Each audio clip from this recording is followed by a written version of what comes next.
رمضان كريم كريم كريم Bismillahirrahmanirrahim. Assalamualaikum warahmatullahi wabarakatuh.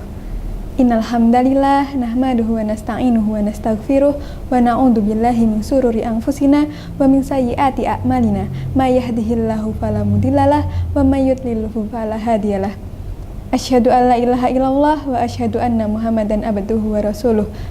La nabiyya ba'dah. Saudara-saudara yang dirahmati Allah Subhanahu wa taala, sudah sering kita dengar tentang hadis yang berbunyi kulil haqqu walau kana murran, yang artinya katakanlah kebaikan walaupun itu pahit. Hadis tersebut merupakan nasihat Rasulullah Shallallahu alaihi wasallam kepada sahabat beliau Abu Dzar radhiyallahu an. Dari hadis tersebut dapat kita ketahui bahwa kebenaran itu harus disampaikan, kebenaran harus diterapkan walaupun itu pahit, walaupun kebenaran itu tidak disukai oleh banyak orang dan mendapat banyak celaan. Lalu apa itu kebenaran? Kebenaran diketahui sebagai kesesuaian antara pernyataan dengan kenyataan. Kebenaran suatu hal tidak ditentukan oleh seberapa banyaknya orang yang mempercayai kebenaran tersebut. Hal tersebut disampaikan oleh Kiai Haji Ahmad Dahlan. Lalu kebenaran seperti apa yang harus kita ikuti? Standar kebenaran yang harus kita ikuti sebagai umat muslim adalah kebenaran yang hakiki, kebenaran yang berasal dari Allah Subhanahu wa taala. Al-Quran yang merupakan wahyu yang berisi firman-firman Allah Subhanahu wa taala merupakan sumber utama dari kebenaran tersebut. Seperti yang disebutkan dalam surat Al-Maidah ayat 48 yang isinya menjelaskan mengenai Al-Quran diturunkan kepada Rasulullah Shallallahu alaihi wasallam berisi dengan kebenaran dan menjadi pembenar dan penyempurna bagi kitab-kitab sebelumnya.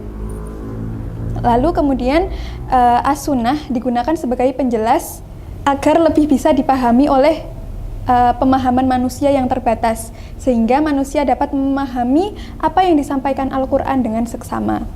Problematika yang kita hadapi saat ini adalah kebenaran yang tersebar di masyarakat itu masih simpang siur karena banyak hal yang dianggap suatu kebenaran karena diyakini oleh banyak orang.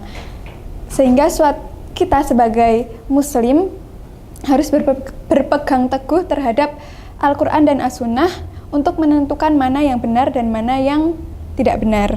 Selain itu, masyarakat saat ini cenderung pilih-pilih terhadap kewajiban yang ia kerjakan dan larangan yang ia jauhi sesuai dengan apa yang mereka inginkan. Sehingga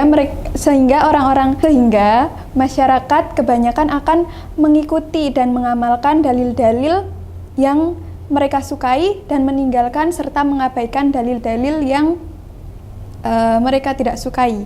Seperti itu.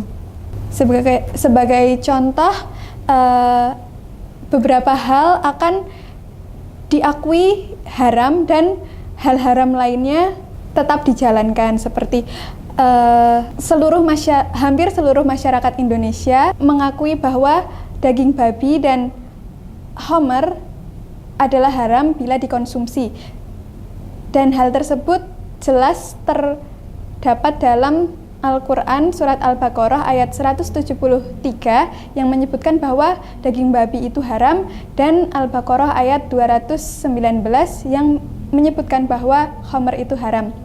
Sedangkan untuk kasus lain seperti berpacaran, khususnya di kalangan anak-anak muda, berpacaran dianggap lumrah, padahal berpacaran sendiri itu diharamkan oleh Al-Quran, seperti yang terdapat dalam surat Al-Isra ayat 32 yang berbunyi A'udzubillahi minasyaitonirrajim, Bismillahirrahmanirrahim. Wala taqrabuz zina innahu kana fahisyatan wa sa'a sabila, yang artinya jauhilah zina karena zina adalah perbuatan yang keji dan jalan yang buruk. Karena itu dakwah memiliki peranan penting untuk mengembalikan umat kepada jalan yang benar, mewajibkan yang wajib dan mengharamkan yang haram dengan berpegang pada sumber kebenaran utama, yaitu Al-Quran dan As-Sunnah. Dakwah yang benar adalah tidak memilih-milih ayat apa saja yang disukai masyarakat, namun menyampaikan semua kebenaran walaupun itu pahit, bukan mengikuti keinginan manusia dengan meninggalkan kebenaran yang telah ada. Dengan mengikuti kebenaran yang hakiki, maka akan terwujud masyarakat Islam yang sebenar-benarnya.